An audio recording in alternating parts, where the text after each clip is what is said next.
Assalamualaikum warahmatullahi wabarakatuh. Nama saya Yasmin, absen 36 dari kelas 12 akuntansi. Di video ini, saya akan membahas tentang aktiva tetap tidak berwujud dan amortisasinya. Pengertian aktiva tak berwujud. Aktiva tak berwujud adalah aset tetap yang umurnya lebih dari 1 tahun dan tidak mempunyai bentuk fisik. Aktiva tak berwujud juga merupakan hak-hak yang dimiliki suatu entitas yang dapat digunakan lebih dari 1 tahun. Aset seperti ini mempunyai nilai, karena diharapkan dapat memberikan sumbangan pada laba perusahaan. Selanjutnya, kriteria aktiva tidak berwujud. Yang pertama, tidak berwujud. Kriteria yang pertama sudah jelas, aktiva ini tidak memiliki wujud yang nyata, seperti harta tetap lainnya. Nilai dari intangible asset dilihat dari hak, keistimewaan, dan manfaat yang secara hukum sah diperoleh perusahaan. Yang kedua, bukan merupakan instrumen keuangan. Instrumen keuangan yang dimaksud contohnya seperti piutang, deposito, investasi jangka panjang, dan lain-lain tidak bisa dikategorikan sebagai harta tidak berwujud, dikarenakan harta ini dikategorikan kepada sebagai instrumen keuangan yang nilainya diperoleh dari hak penerimaan uang atau kas dan tidak memenuhi kriteria yang ketiga. Yang ketiga, bersifat jangka panjang. Aktiva tak berwujud menyediakan jasa selama periode bertahun-tahun. Investasi dalam aktiva ini biasanya dibebankan pada periode masa mendatang melalui beban amortisasi periode.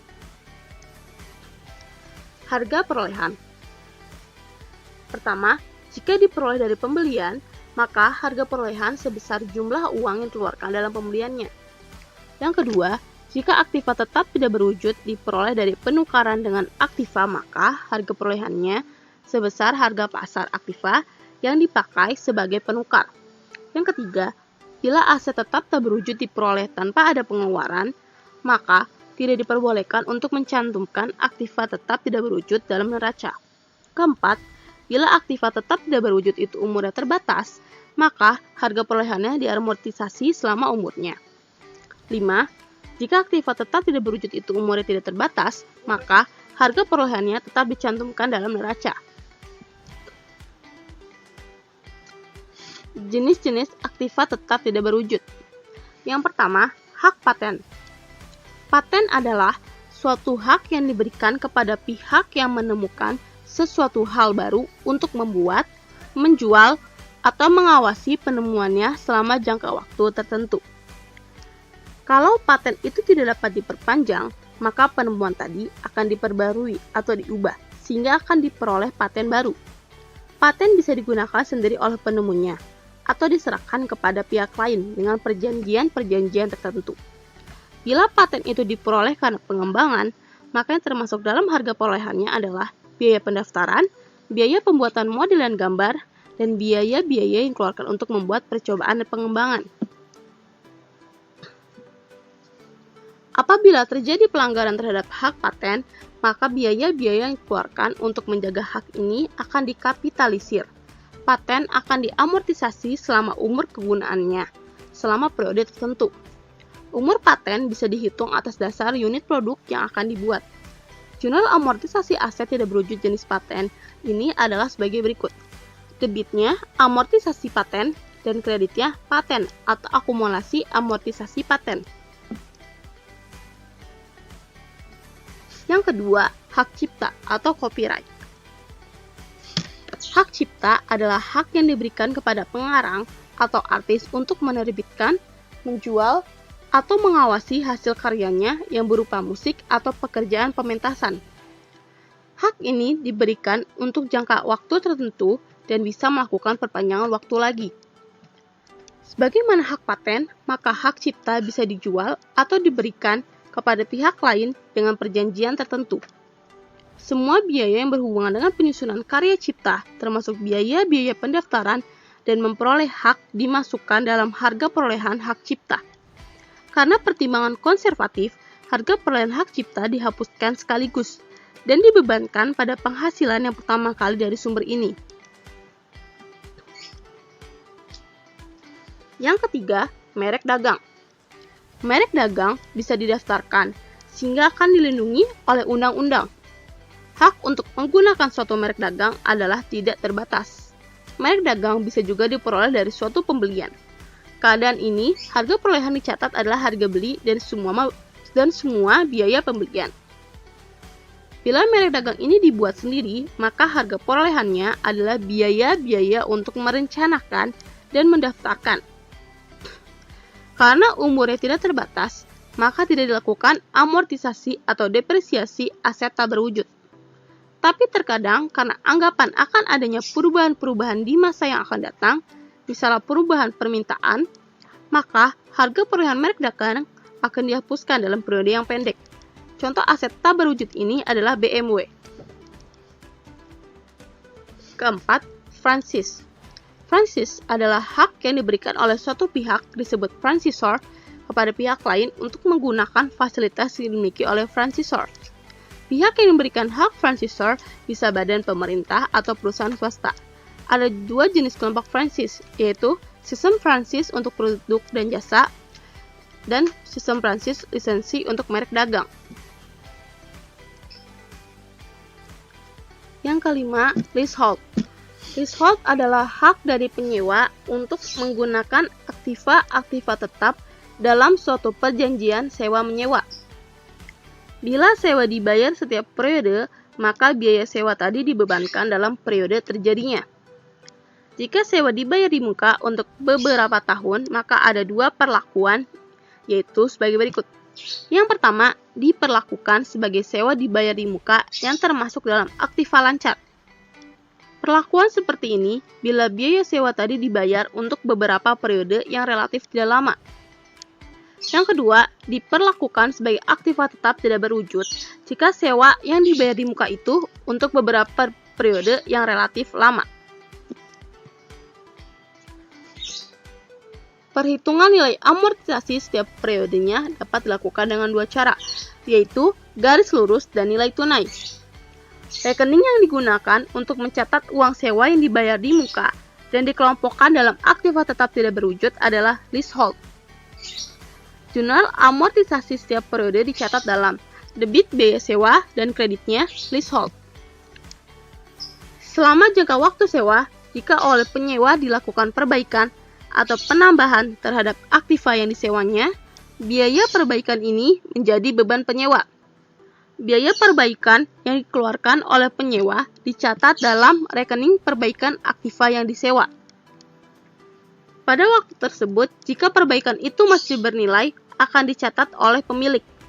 Namun, terkadang perbaikan yang dilakukan penyewa sudah habis umurnya pada saat jangka waktu sewa itu selesai, sehingga pemilik tidak memperoleh manfaat dan tidak perlu dinaikkan nilai aktivanya.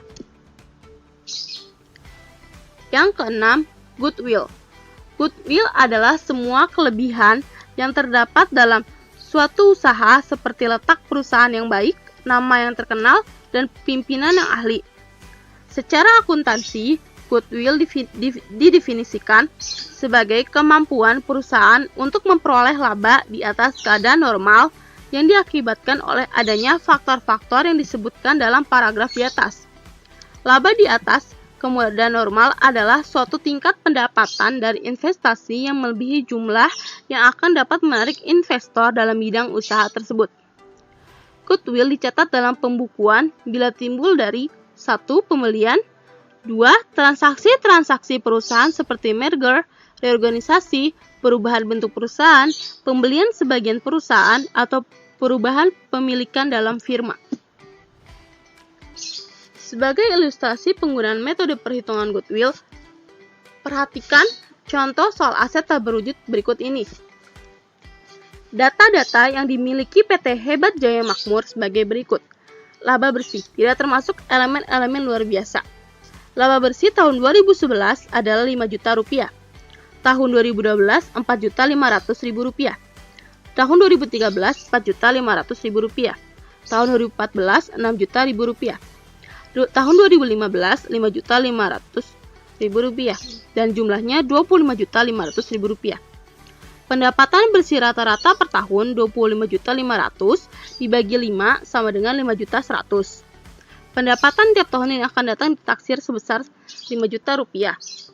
Pada tanggal 1 Januari 2016, aktiva atau aset tanpa goodwill dinilai sebesar 45 juta. Utang sebesar 5 juta. Untuk menjawab soal tadi, ada dua cara. Cara yang pertama itu, kapitalisasi pendapatan bersih rata-rata. Dalam cara ini, jumlah yang akan dibayarkan untuk perusahaan yang dibeli dihitung dengan mengkapitalisasi taksiran pendapatan yang akan datang dengan tarif. Misalnya, hasil dari investasi diharapkan sebesar 10%, maka jumlah yang akan dibayar dihitung sebagai berikut. Jumlah yang dibayarkan 5 juta rupiah dikali 100 per 10 sama dengan 50 juta. Taksiran nilai aktivanya 45 juta dikurang 5 juta sama dengan 40 juta. Dan goodwillnya 50 juta dikurang 40 juta sama dengan 10 juta. Dan cara kedua, yaitu cara kapitalisasi kelebihan pendapatan rata-rata. Dalam cara ini, perhitungan goodwill didasarkan pada pendapatan bersih rata-rata dan nilai aktiva yang akan dibeli. Misalnya, dari contoh soal aset tak berwujud di atas, hasil yang diharapkan dari investasi tersebut sebesar 10%. Dan kelebihan pendapatan akan dikapitalisir dengan tarif 20%. Maka, kelebihan pendapatan dihitung sebagai berikut. Hasil yang normal, 10% dikali 40 juta rupiah sama dengan 4 juta. Taksiran pendapatan per tahun yang akan datang sama dengan 5 juta rupiah. Kelebihan pendapatan per tahun 4 juta dikurang 5 juta sama dengan 1 juta.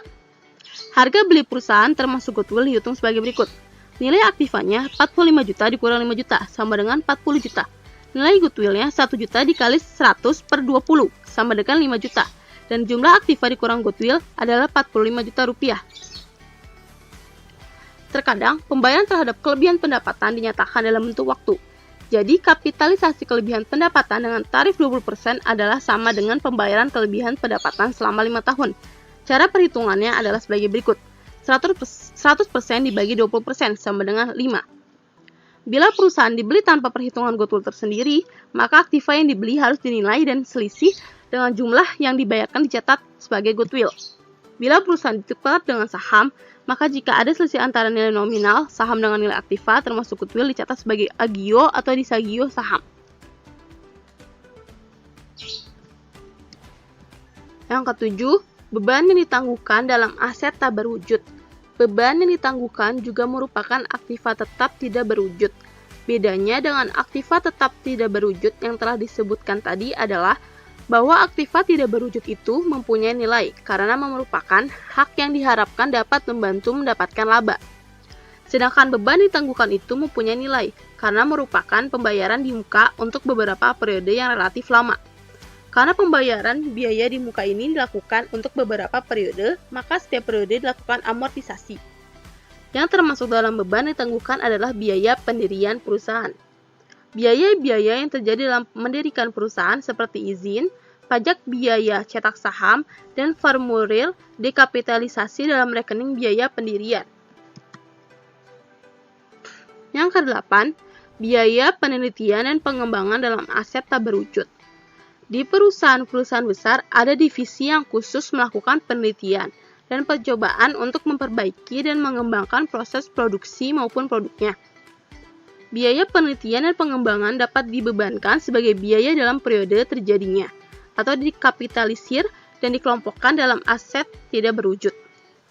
Pemilihan salah satu cara ini didasarkan pada kemungkinan sukses tidaknya penelitian atau pengembangan tersebut. Sekian pembahasan saya tadi tentang aktiva tetap tidak berwujud dan amortisasinya. Mohon maaf apabila ada kesalahan. Wassalamualaikum warahmatullahi wabarakatuh.